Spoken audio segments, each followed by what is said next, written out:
matka leviltä Kätkän ja Pyhätunturin taakse vie syvälle erämaahan. Täällä kaukana kaikesta Haakennustunturin pohjoispuolella Hanhimännikössä sijaitsee paikka, josta harva tietää. Lähdin katsomaan tuota hiljaista muistomerkkiä, joka on pystytetty Suomen ilmasodan viimeisille uhreille.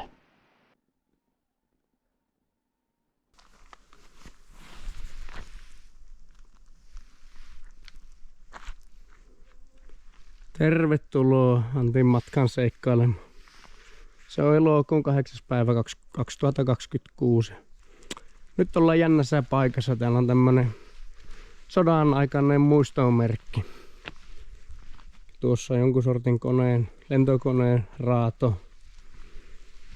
Tuossa on tämmönen muistokivi. Täällä on tämmönen infotaulu. Eli täällä olisi niin näin Suomen ilmasodan viimeiset uhrit 1944. Tällä paikalla törmäsi maahan hävittäjälentolaivue 26 Fokker CX FK-104 tiedustelukone. Todennäköisesti saatuaan osumia saksalaisen jalkaväen ilmatorjunnasta 23. päivä 10. 1944. Kone päällikkönään ja tähystäjänään kapteeni Paavo Kahala ja ohjaajanaan kersantti Jouko Liinamaa oli lähtenyt käsivarteen ulottuneelle tiedustelulennolle Kemistä kello 6.00 aamulla ja ohittanut Kaakamovaaran ilmavalvonta-aseman kello 6.22. Sen jälkeiset lennonvaiheet ovat hämärän peitossa. Suomalaiset joukot olivat edellisyönä vallanneet Kolarin ja Rovaniemen suunnalla joukot olivat edenneet Kaukoseen. Saksalla oli Muoniossa suuret varastot, joiden siirtämiseksi käsivarteen saksalaiset viivyttivät suomalaisjoukkoja vielä viikon verran. Muonio vallattiin 30.10.1944 4 päivää jatkuneiden taistelujen päätteeksi. Lokakuussa 1944 ilmavoimat menetti Lapin sodassa 13 lentokonetta ja 16 lentäjää. Saksalaisten ilmatorjuntatuli oli tarkkaa ja lentoja jouduttiin suorittamaan huonossa säässä ja välillä valvontakomission painostuksesta tappiosta välittämättä. Niinpä tätä vaihetta kutsutaankin veriseksi lokakuuksi. Tuhoutuneen lentokoneen löysi poromies ja maanviljelijä Pauli Pyhäjärvi syksyllä 1945.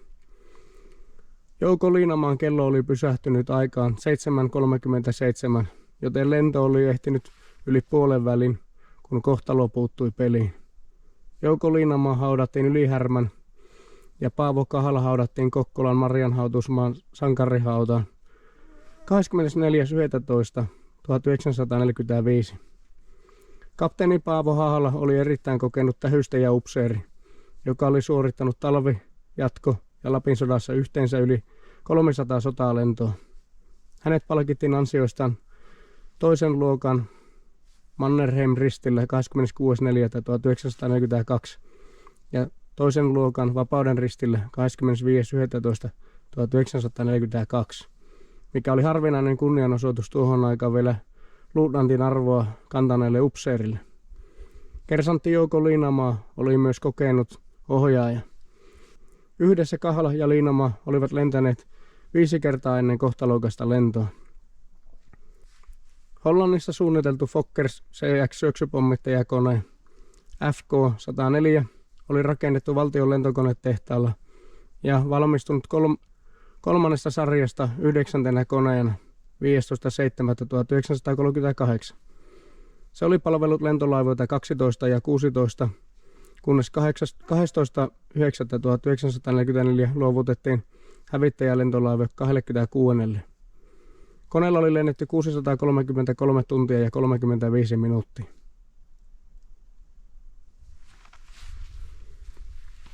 Tähän on sitten tämmönen muistokivi näille kuolleille sotasankareille asennettu. Suomen ilmasodan viimeiset uhrit 23.10.1944.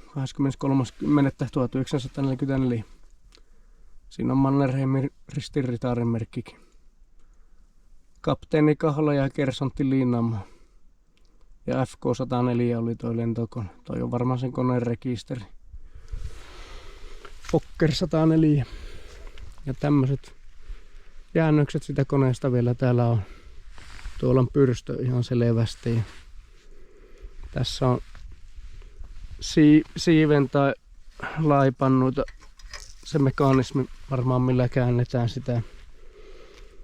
Flappi 1 on. Laipa taitaa olla suomeksi. Siinä näkyy joku hydraulikkasylinteri. Syyläri taitaa olla tuossa. Ja onkohan tuolla joku pakoputki?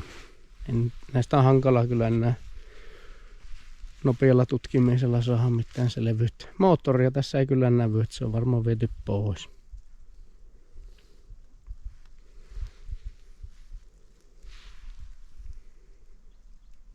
No niin. Pidetäänpä tämmönen minuutin hiljainen hetki näiden menehtyneiden sotauhrien vuoksi.